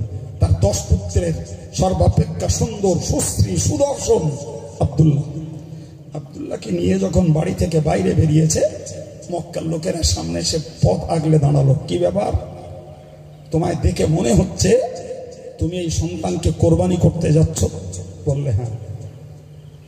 তারা বলল, দেখো আব্দুল মুত্তালিব, তোমাকে ভালোই ভালোই বলছি, এই ছেলেটাকে তুমি ছেড়ে দাও। আব্দুল মুত্তালিব বলল, আমার মান্যত ছিল, মান্যতের লটারিতে এই পুত্রের নাম উঠেছে, একেই আমার কোরবানি করা লাগবে।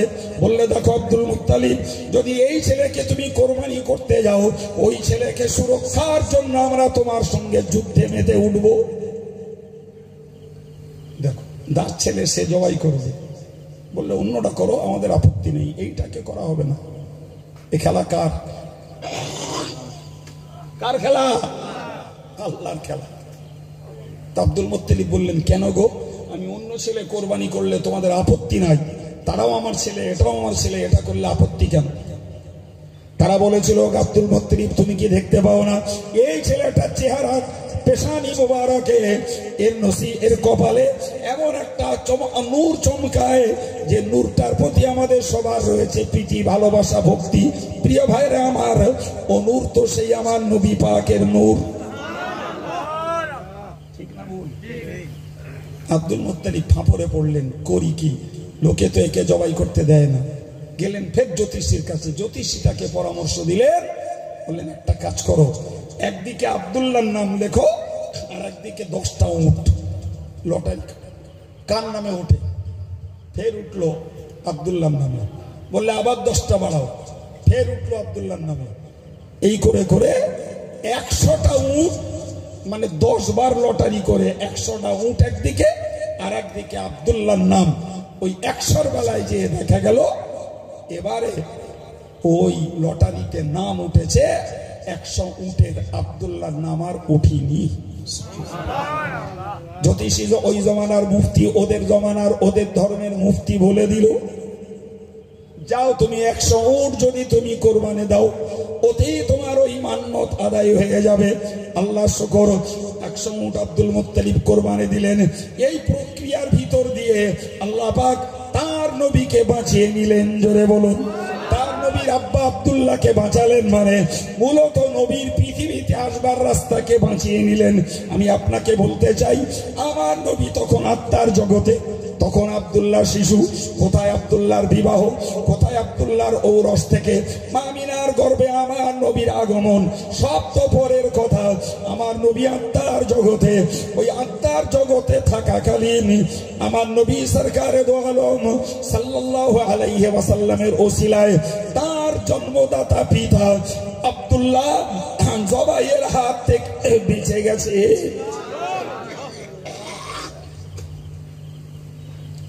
নবীর ছোট্ট হাদিস বলেছে, আনা ইবনুজ যাবিহাইন, আমি 2 জন জবাইয়ের যোগ্য বাপের বেটা।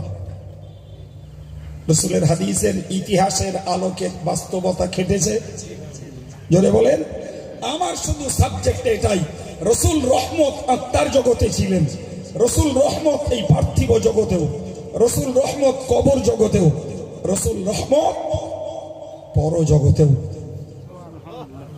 আমি শুধু একটাকে আপনাদেরকে বোঝাতে আমার সময় কিনারায় এনে ফেলেছি। জি, সুতরাং সময় বাড়ানোর অবকাশ নেই। আমি শুধুমাত্র সাবজেক্টটাকে কমপ্লিট করার জন্য আপনাদেরকে বলছি।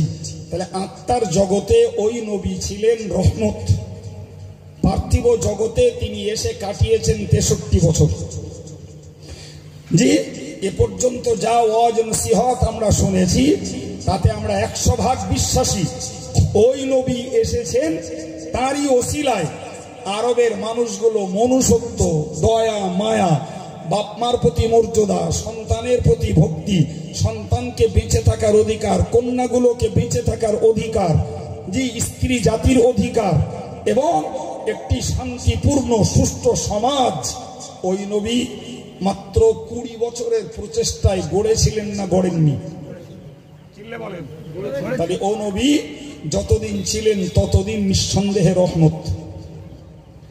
আজ নয়, 1400 বছর আগে সে নবী পর্দা, ঠিক এই 1400 বছর ধরে ওই নবীর শাশ্বত আদর্শ, ওই নবীর শাশ্বত বাণী পৃথিবীর মুসলিম কমিউনিটিরা এরা পালন করে, এরাও বাপের মর্যাদা, মায়ের মর্যাদা, স্ত্রীর মর্যাদা, ভাই ভাইয়ের মর্যাদা, একে অপরের প্রতি শান্তি, সহাবস্থান, মিত্রতা, ভালোবাসা, মেলবন্ধন, শান্তিপূর্ণ জীবন বিশ্বের মুসলিম কমিউনিটি শিখেছে ওই নবী রেখে যাওয়া শাশ্বত বাণী থেকেই।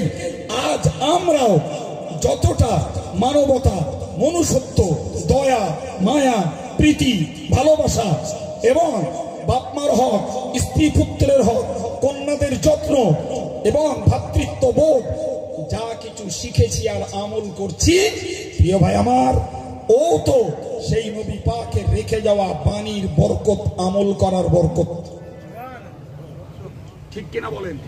সময় থাকলে ব্যাখ্যা দেওয়া যেত, কিন্তু মূলত আমি বোঝাতে চেয়েছি নবী এসেছিলেন রহমত, চলেও গেছেন, রেখে গেছেন তার রহমত।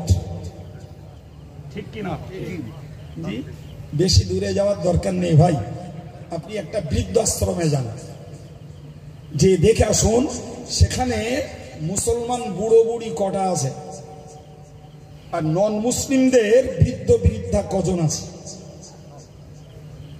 কথা কিছু বুঝতে পারছেন আমার? হ্যাঁ, যদি মুসলিম যুব সমাজ এরা যদি বৃদ্ধ বাপকে কোলে করে তুলে চিকিৎসায় নিয়ে যেতে পারে, মায়ের গালে যদি খাবার তুলে খাওয়ায়, মাকে যদি কাঁধে করে নিয়ে এরা পরিষেবা দেয়, ওটা ওই নবী পাকের রেখে যাওয়া পানির বরকতে। যাদের কাছে বাপ মায়ের প্রতি মর্যাদার বার্তা নেই, তারা বৃদ্ধ বাপ আর মায়ের পরিষেবা দেবে না বলি নিজেদের স্বামী স্ত্রীর যৌন উদ্দীপনার আনন্দ ভোগ করতে টাকা দিয়ে বাপ মাকে বৃদ্ধাশ্রমে দিয়ে আসে, বাড়ি রেখে বসে না।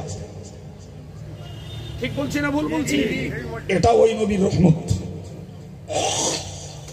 সম্মানিত ভাই, আমরা যাব কবরে, আমরা যাব কবরে।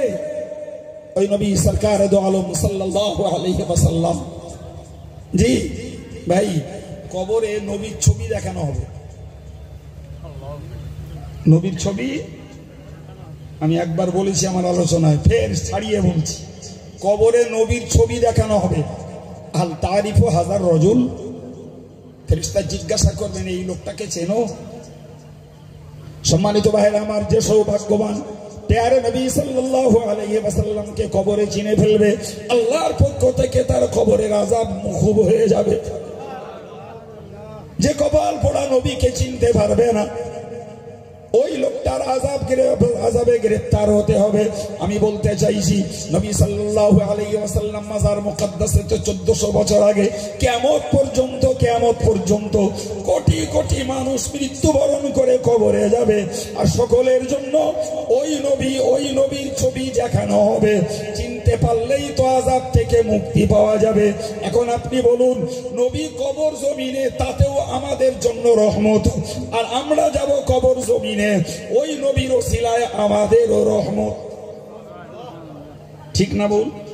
প্রতি সপ্তাহের সোমবার এবং শুক্রবার দিবসে উম্মতের আমালগুলোকে নবী পাকের দরবারে পেশ করা হয়। সুবহানাল্লাহ বলে। আল্লাহ পাকে নবী বলেছেন, আমার উম্মতের আমল যদি দেখি আমি যে উম্মতের নেকির পরিমাণ বেশি, আমি আল্লাহ শুকরিয়া আদায় করি। যদি দেখি আমার উম্মতের পাপের পরিমাণ বেশি, তখন আমি মাজার মুকদ্দাস থেকে ওই পাপিষ্ঠ উম্মতগুলোর জন্য আল্লাহর কাছে ক্ষমা প্রার্থী হই। নবী কবরে সেও আমাদের অনুগ্রহ, সহানুভূতি, আমাদের প্রতি করুণা দেখাচ্ছেন না, দেখান না? সম্মানিত ভাইরা আমার, ফের ওই নবী হাসরের ময়দানে ওই নবীর সুপারিশে বিচার শুরু হবে। ওই নবীর সুপারিশে পাপিষ্ঠ উম্মত ঈমান নিয়ে যদি মরে, পাপের জন্য জাহান্নামে ভুগবে, ওই নবীর সুপারিশে একদিন জান্নাত দখল করবে। সুবহানাল্লাহ বলেন। তাহলে আমি আপনাকে একটাকে বিস্তার করে, বাকি তিনটে সংক্ষিপ্ত করে, আত্মার জগতে নবী রহমত, পার্থিব জগতেও নবী রহমত, কবরের জগতে নবী রহমত, বড় জগতেও নবী। প্রমাণ হলো আল্লাহ পাকের ওই ছোট্ট আয়াত পাকের তাফসীর। আল্লাহ হলেন রব্বুল আলামিন আর নবী হলেন, চিল্লে বলেন, রাহমাতুল লিল আলামিন। আল্লাহ এই নবীর হকটুকু অন্তত তার আনুগত্য স্বীকার করে, গোলামি করে, তার সুন্নতের পায়বন্দি করে আমাদের এক বিন্দু হলেও নবীর হক আদায় দেওয়ার তৌফিক নসিব করেন বলি আমিন। সম্মানিত ভাইরা, উঠেছি, আমার যা কাজ আলোচনা শুরু করেছি, সময় শেষ হয়েছে, বিদায় নিচ্ছি। আমার পরবর্তী মৌলানা ভাই আসবেন, তার কাছ থেকে আরো ভালো ভালো কথা আপনারা শুনতে পাবেন, আমি আশাবাদী। বিদায়ের আগে দুটো কথা আপনাদেরকে শুধু স্মরণ করিয়ে দেই, সব জায়গাতেই বলি। আমরা অল ইন্ডিয়া সুন্নতুল জামাত সংগঠন করি। মুজাদ্দিদ জামান ফুরফুরা দাদা পীর সাহেব কেবলার নীতি আদর্শের উপরে দাঁড়িয়ে এই অরাজনৈতিক সংগঠনটা আমরা করি, যার ভিতর দিয়ে ইসলামিক কেজি স্কুল, অনেকগুলো আবাসিক মেয়েদের মাদ্রাসা, অনেক ছেলেদের মাদ্রাসা। আল্লাহ শুকর, আমাদের প্রচেষ্টা আপনাদের মতো মানুষের দানে চলছে। আপনারা জানেন না? জানেন না? জানেন, এবং তাতে সহযোগিতাও করে। আমি আপনাদেরকে শুধু বলবো যে এই মুহূর্তে জামিয়া রহমানিয়া আমাদের সংগঠনের সর্ববৃহৎ ইসলামী বেসরকারি উচ্চ শিক্ষা প্রতিষ্ঠান। এই প্রতিষ্ঠানটার পয়লা, দোসরা, তেসরা ফাল্গুন তার বাৎসরিক ইসালে সওয়াব আল্লাহর রাস্তে সকলে যাবেন ইনশাআল্লাহ।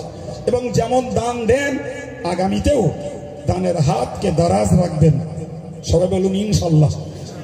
আরেকটা কথা বলবো, আমাদের সংগঠনের স্থায়ী খেদমত হলো 22 বছর ধরে প্রচলিত বঙ্গনুর পত্রিকা। কি বলেছি? বঙ্গনুর পত্রিকা। জি, মাত্র 5 টাকা করে দাম। এত দাম চলে। হুজুর, পীর, মাওলানা, ইমাম, মুয়াজ্জিন, প্রচুর দিনই খাদেম রয়েছে, কিন্তু একটা পত্রিকা চালানোর ঝুঁকি কেউ নেয় না। বলে অল ইন্ডিয়া সুন্নাতুল জামাত মাতিন সাহেবের ঘাড়ে বোঝা দিয়ে আজকে 22 বছর পত্রিকাটি চালিয়ে আসছে। জি, 22 বছরে কম বেশি 20 লক্ষ টাকা ড্যামারেজ গেছে, তবুও পত্রিকাটা বন্ধ হয়নি। আলহামদুলিল্লাহ। প্রথম মাসে চলতো, পরে 15 দিন অন্তর, এখন সাপ্তাহিক। আমি আপনাদেরকে অনুরোধ করব, এই পত্রিকা কোনো হারাম অ্যাডভার্টাইজ দেওয়া যায় না, ফলে গ্রাহকদের পয়সা নিয়েই চালাতে হয়। হয়তো ছাপার পেপার মিলে দাম হয় 2.5 টাকা, বিক্রি হয় 5 টাকা। তার মানে 10% পয়সাও এক বাক্যে উঠে আসে না। গাঁটিতে গুঁজতে গুঁজতে 20 লক্ষ টাকা ড্যামারেজ চলে গেছে। আজও পত্রিকা চলছে। আমি আমার ছেলেদেরকে অনুরোধ করব, এলাকাতে পত্রিকা আসে, এই আমাদের নজরুল ফকিরের কাছে আছে, হাফেজ সাহেবের কাছে চাইলেও পাওয়া যাবে। আমি বিশেষত শিক্ষিত যুব সমাজকে, শিক্ষিতা মেয়েদেরকে, এমনকি সংসারের অভিভাবক ভাইদেরকে বলবো, 5 টাকার 1 কাপ চা এখন আর হয় না। চার সঙ্গে আর একটা বিস্কুট খেলে 6-7 টাকা চলে যায়। পান খায় কেউ, তেরঙ্গা খায় কেউ, খৈনি খায়। গড়ে বলা যায় একবার বসলে 10 টাকার নিচে ওঠা যায় না। সঙ্গে দুটো বন্ধু জুটলে আর 20 টাকা চলে যায়। ঠিক না ভুল?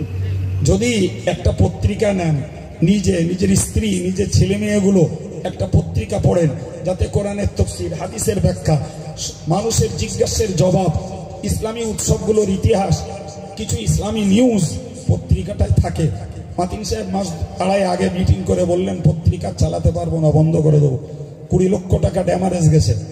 জি, আমি বললাম আচ্ছা একটু থাক, দেখি আর কিছুদিন যাক, তারপরে দেখা যাবে। তো আমি সর্বত্র এই কথাগুলোই বলি যে আল্লাহর রাস্তে এইটুকু বুঝুন, দাদা হুজুরের মতো অত বড় আলেম, মুহাদ্দিস, পীর, মুজাদ্দিদ, এরপরেও তিনি পত্রিকা চালাতেন। বসিরহাট হুজুরের মতো অত বড় বিদগ্ধ পণ্ডিত, এরপরেও তিনি পত্রিকা চালাতেন। কারণ তার একটাই, পত্রিকার আলাদা একটা উপকারিতা রয়েছে। আমরা তো টুনকো, তো 22 বছর চালিয়ে আসছি, আগামীতেও পত্রিকাটা যাতে চলে আপনাদের কাছে দাবি রাখছি। 5 টাকার চা যদি সপ্তাহে একটা কম খেতে হয় বাবা, তাও খেয়ে এই জাতির ধর্মীয় পত্রিকাটাকে একটু বাঁচিয়ে রাখার জন্য অনুরোধ করছি। যারা পত্রিকা নেয় এদের কাছে বললেই এরা আপনাকে সার্ভিস দেবে। জি, আবারও বলছি, জামিয়া রহমানিয়ার খরচ বছরে প্রায় 1 কোটি 20 লক্ষ টাকা। তাতে আপনাদের যথেষ্ট খেদমত রয়েছে। আগামী দিনেও বিভিন্নভাবে প্রতিষ্ঠানটার উন্নয়ন বজায় রাখুন। সিলসিলায় মুজাদ্দিদে জামানের হাফেজ, কারি, মৌলানা, মুফতি, মুহাদ্দিস, আরবি সাহিত্যিক, মুফাসসির তৈরির একটা আদর্শবান পীঠস্থান হলো জামিয়া রহমানিয়া। আল্লাহ কায়েম রাখেন। সবাই বলি আমিন। আসসালামু আলাইকুম। দরুদ শরীফ। আল্লাহুম্মা